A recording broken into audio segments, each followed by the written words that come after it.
नमस्कार दोस्तों, स्वागत है आप सभी का। आज की वीडियो में हम एक ऐसा क्वेश्चन डिस्कस करने जा रहे हैं जो ICAR के एग्जाम में आया हुआ था और काफ़ी ज़्यादा विवादित है इसका मतलब कई लोगों को लगता है कि इसका आंसर डिटरमाइन नहीं किया जा सकता है। सही बात है, क्योंकि आप इस क्वेश्चन के कई आंसर पाएंगे लेकिन हर एक आंसर इसका आंसर नहीं होगा। ये मैं क्या कह रहा हूं ये आपको समझ आएगा। पहले क्वेश्चन एक बार देख लेते हैं। क्वेश्चन क्या है? क्वेश्चन कह रहा है कि a shopkeeper sell 1/3 of his article at 25% profit, 1/4 of the remaining article at 40% loss, and the remaining article at a profit equal to the cost price of the 13 article.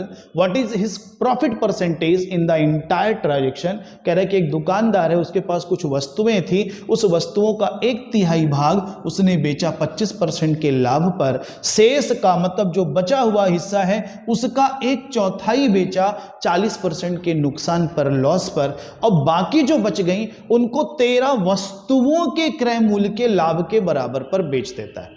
यही इस question में problem कर रहा है, क्योंकि sir आपने कोई भी कांस्टेंट इंफॉर्मेशन नहीं दी है कॉस्ट के बारे में या प्रॉफिट के बारे में या नंबर ऑफ आर्टिकल के बारे में। आप सीधा 13 यहां पे कांस्टेंट वैल्यू दे रहे हो, तो इसका वाकई एक आंसर नहीं आएगा। लेकिन ध्यान दीजिए, आपके पास 4 ऑप्शन होते हैं। क्या ये चारों पॉसिबल हैं इस क्वेश्चन के आंसर? ये आपको चेक करना चाहिए, क्योंकि आपको एप्रोप्रिएट, इन चारों में जो सबसे एप्रोप्रिएट आंसर है वो आपको देना है, तो आपको इसे चेक करना चाहिए। अब कई लोग क्या होगा कि कोई नंबर एज्यूम कर लेंगे, बिल्कुल कोई गलती नहीं है। अब डिपेंड करेगा आपने नंबर क्या एज्यूम किया है।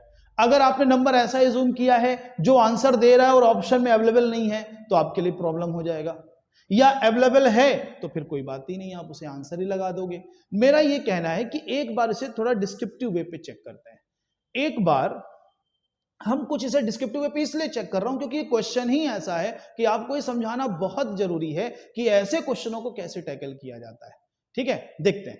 अगर मान लीजिए मैं ये मान लेता हूं कि 100 रुपए क्या है, एक आर्टिकल का कॉस्ट है, एक आर्टिकल का पर आर्टिकल। क्योंकि आर्टिकल कितने हैं ये हमें नहीं पता, तो इसलिए मैंने क्या कहा कि 100 रुपए पर आर्टिकल की कॉस्ट में मान के चल रहा हूं। और कितने आर्टिकल है मेरे पास? एक्स आर्टिकल है। कितने आर्टिकल हैं? X article. Number of article assume नहीं करते हैं, ठीक है। तो एक्स आर्टिकल है, तो इससे क्या होगा सर? अब देख लेते हैं एक्स आर्टिकल का कितना कितना हिस्सा हमें करना है। तो यहां पे इन्होंने कहा है कि पहले जितने थे उसका 1/4, 25 उसका 1/3 सॉरी, तो 1/3, तो एक्स का 1/3 क्या हो जाएगा? x/3। ठीक है, x/3 आर्टिकल्स हो गए। इसको मैंने बेचा है 25% प्रॉफिट पे, तो इन सभी पे 25% प्रॉफिट मिला होगा। अच्छा, अगर मेरी एक कॉस्ट 100 रुपए है तो 25% प्रॉफिट यानी 25 रुपए हो गया। तो 25 रुपए कितने आर्टिकल में मिलेगा? इतने आर्टिकल में। तो मेरे को टोटल कितना पैसा मिलेगा प्रॉफिट के रूप में? 25x/3। समझ आ रहा है आप सबको? ये नंबर ऑफ आर्टिकल है, ठीक है। नंबर ऑफ आर्टिकल, जो वस्तुएं हैं वो कितनी हैं, तो टोटल मैंने x माना है, तो उसका 1/3 x/3 हुआ। ठीक है, जैसे मान लो 10 आर्टिकल होते, 25-25 रुपए फायदा हुआ, तो आप 10 गुणे 25 करते हैं ना कि 250 का टोटल प्रॉफिट, वही मैं लिख रहा हूं। तो अगर इतने आर्टिकल है तो 25 रुपए के हिसाब से इतना मुझे प्रॉफिट मिला। अब रिमेनिंग कितना बचा? अगर 1/3 हो गया तो इतना सबको पता होगा 2/3 बचा है सर। 2/3 का भी कितना? 1/4 आपको करना है। तो जब इसका 1/4 करते हैं तो कितना हो जाता है? 1/6, यानी टोटल का 1/6 यानी x/6 आर्टिकल पे क्या हुआ? मुझे 40% का लॉस हुआ। 40% का लॉस मतलब माइनस पे जाएगा। तो 40 रुपए का लॉस, क्योंकि हमने 100 रुपए पर आर्टिकल एज्यूम किया है, तो 40 रुपए का लॉस कितने आर्टिकल में? इतने आर्टिकल में। तो 40 इंटू x/6। अब क्योंकि ये लॉस है इसलिए मैं इसे माइनस पे लिख रहा हूं, ठीक है। इसको थोड़ा फिर सिंपल कर लेंगे फिलहाल। अब बचे कितने सर? 1/3 निकल गए, 1/6 निकल गए, तो दोनों मिलके 1/2 होते हैं। तो बचे भी कितने? 1/2, यानी आधे आर्टिकल आपने बेचे हैं। अब ध्यान से दीजिएगा, आधे आर्टिकल को जो आपने बेचा है कितनी प्रॉफिट पे बेचा है?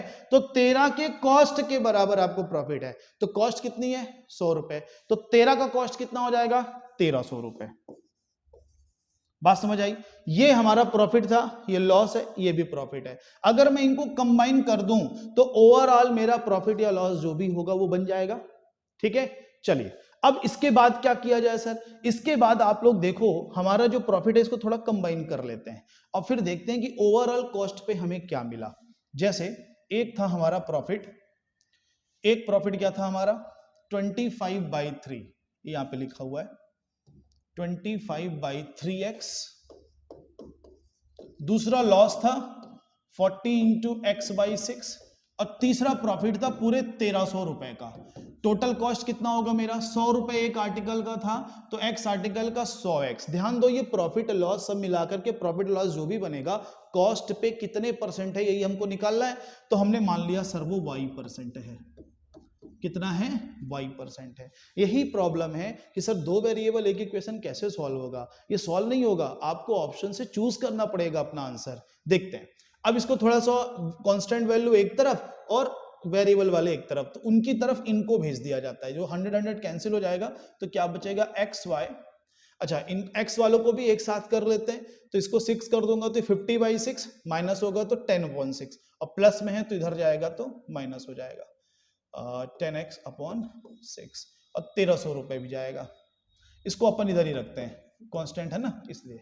x को बाहर कर लीजिए, x को बाहर किया तो ये क्या बन जाएगा? आप इस 6 का भी इंटू कर लेते हैं, 6y माइनस 10 और 6 को मैं इधर भेज देता हूं 1300 इंटू 6। अब ध्यान से देखो, x हम लोगों ने क्या एज्यूम किया था?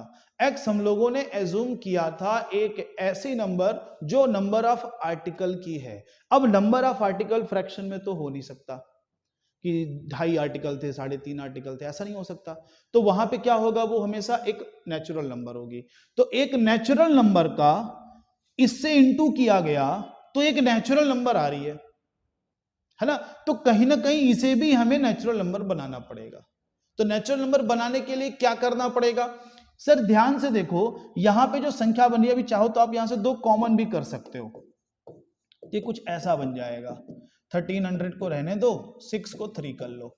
अब देखो ध्यान से, कहीं ना कहीं यहां 13 का मल्टीपल आ रहा है, यहां पे भी आना चाहिए, तभी ऐसा कुछ बनेगा। अब हम अपने ऑप्शन से इनको चेक करते हैं, क्योंकि हमने y के जो परसेंटेज माना है उसी के ऑप्शन है हमारे। पहला ऑप्शन क्या था हमारा? 11% था। दूसरा ऑप्शन क्या था? 6% था। चेक कर लेता हूं बाकी दो ऑप्शन क्या थे। बाकी दो 9 और 8% हैं, इसको अपन चेक करते हैं। तीसरा ऑप्शन क्या था हमारा? 9% और लास्ट ऑप्शन था 8%। यानी जब हम y की ये वैल्यू पुट करें तो ये सेटिस्फाई होना चाहिए। तो देखते हैं, y की वैल्यू पुट करते हैं 11। जैसे ही हम y की वैल्यू 11 पुट करते हैं तो कितना हो जाता है? 11 का 3 गुना 33। 33 में 5 घटेगा तो कितना बचेगा आपका?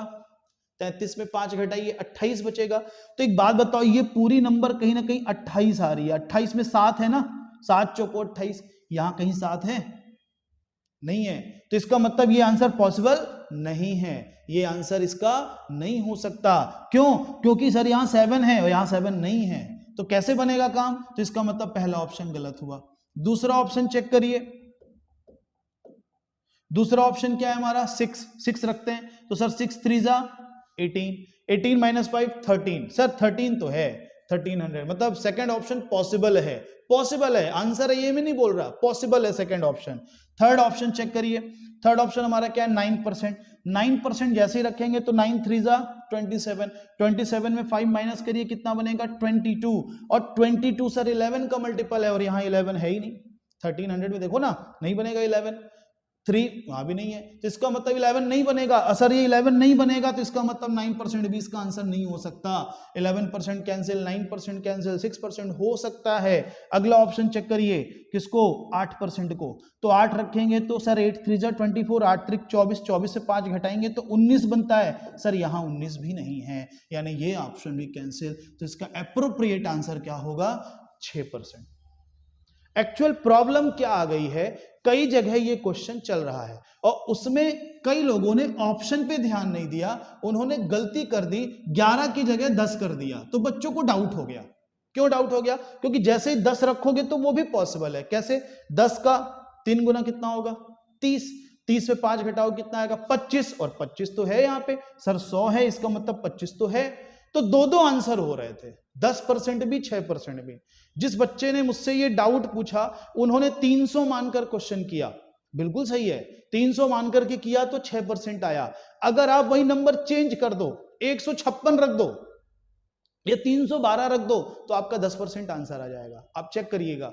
तो इस क्वेश्चन में आंसर क्या आएगा ये नहीं बताना था, अवेलेबल ऑप्शंस में से एप्रोप्रिएट आंसर कौन सा है ये हमें बताना था। तो इसलिए यहां पे जो भी अवेलेबल थे ऑप्शंस हमारे, उनमें से केवल एक ही ऑप्शन सही होगा।